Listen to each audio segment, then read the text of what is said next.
By the time Julius Caesar returned from his campaigns in Egypt, Asia Minor, North Africa, and Spain, he stood as the undisputed master of the Roman world. His victories had eliminated every major rival. Pompey was dead, his sons defeated, and the Senate humbled. Rome, exhausted by decades of civil war and corruption, now looked to Caesar for stability, whether willingly or reluctantly. In 46 BCE, Caesar entered Rome in triumph. The city, accustomed to military parades, had never seen anything like this. Caesar celebrated not one but 4 triumphs, each marking a different victory: Gaul, Egypt, Asia, and Africa. Crowds filled the streets. Gold, captured prisoners, exotic animals, and towering spoils paraded through the capital. For the Roman people, it was a spectacle of power unmatched in memory. But these triumphs stirred resentment among the conservative elite. Caesar's honors seemed excessive. Statues of him appeared throughout the city. His image was minted on coins, a privilege previously reserved only for the dead. Many senators began to whisper a dangerous word: king. Caesar, however, did not slow down. He had a vast program of reforms in mind, one that would reshape the Roman world.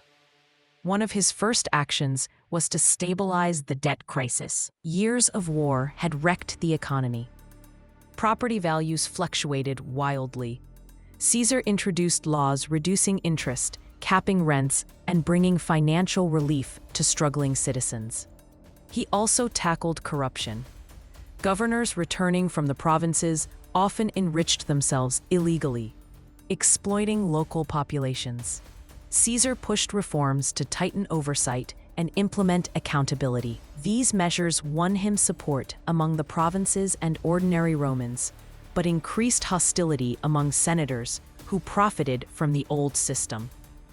Perhaps Caesar's most enduring legacy came from his calendar reform. The Roman calendar had become hopelessly misaligned with the seasons because of political manipulation. Priesthoods controlled the addition of intercalary months, and politicians used these adjustments to extend or shorten terms of office. Caesar consulted the astronomer Sosigenes of Alexandria and established a new solar-based system, the Julian calendar. This reform standardized the year to 365 days, with a leap day every 4 years. It was a brilliant, practical innovation that would remain largely unchanged for over 1,600 years, and still forms the foundation of the modern calendar. He also expanded the Senate, increasing its membership from around 600 to nearly 900. Many of these new senators were men loyal to Caesar: officers, administrators, and provincial leaders. Critics claimed he was diluting the Senate's prestige.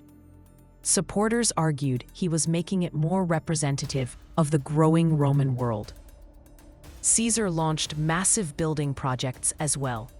He rebuilt the Forum, began the construction of a new basilica, planned the draining of marshlands, and even envisioned massive infrastructure works across the empire. He initiated reforms of provincial administration, grain distribution, and tax systems. His generosity extended to the people. He held games, distributed land to veterans, and provided grain subsidies. To many citizens, Caesar was not a tyrant. He was a benefactor who brought order after years of chaos. Yet power shifts create fear. Some senators believed that Caesar's reforms were not the acts of a republican statesman, but of a monarch in disguise. Their suspicions deepened as Caesar accumulated titles: dictator for 10 years, then dictator for life. He was granted the right to speak first in the Senate, to wear a laurel wreath always, to sit on a golden chair during public events. Still, Caesar insisted he did not want a crown. He rejected it when Mark Antony theatrically offered him one during the Lupercalia festival. The crowd watched in tense fascination as Caesar refused 3 times. But whether staged or sincere, the spectacle only intensified rumors that he desired kingship. It was a political miscalculation. The Romans had expelled their last king centuries earlier. Even the hint of monarchy was a provocation. At the same time, Caesar had begun planning more campaigns. He wanted to march east against Parthia, the empire that had humiliated Rome in 53 BCE by killing Crassus at Carrhae. Some believed Caesar wanted revenge. Others thought he intended to surpass the achievements of Alexander the Great. But destiny had another plan. Rumors of plots began to circulate. Caesar brushed them aside.